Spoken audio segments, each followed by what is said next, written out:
Napag-alaman ko na illegal ang lahat ng mga negosyo mo. Ang hotel mo at ang factory mo sa Bunchon. Sa dami ng utang mo, nakukuha mo pang matulog na mahimbing sa gabi.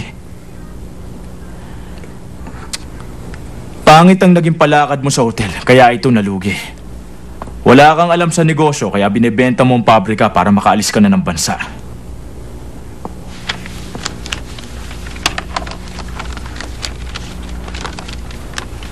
Siguro alam mo kung ano ito.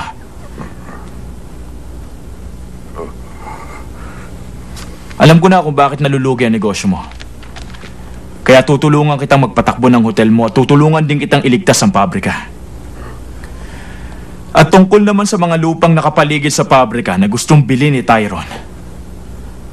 Balita ko, sa loob ng 2 taon kukunin ng gobyerno ito para patayuan ang mga proyekto nila. Anong sabi mo? Kaya pala. Hindi lang ang pabrika mo ililigtas ko. Magagawan ko rin ang paraan para mailigtas ang hotel mo sa pagsasara. Pagkatapos, anong kapalit ito? Ganito. Tutulungan kitang magpalakad ng hotel.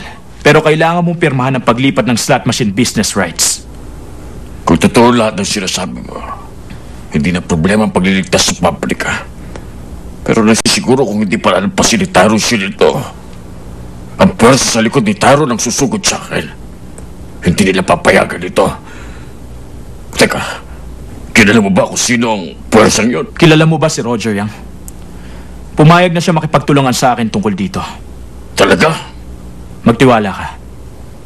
Teka, sino ka ba? Sino ka talaga? Hindi ako nakapagpakilala. Ako si Alfred Lee.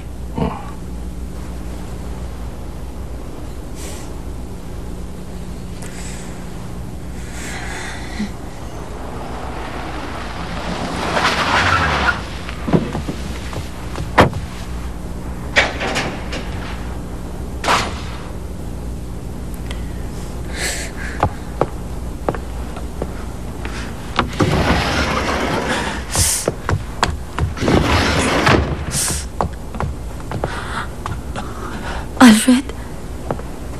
Nasaktan ka ba? Saan? Saan ang masakit sa'yo? Walang masakit.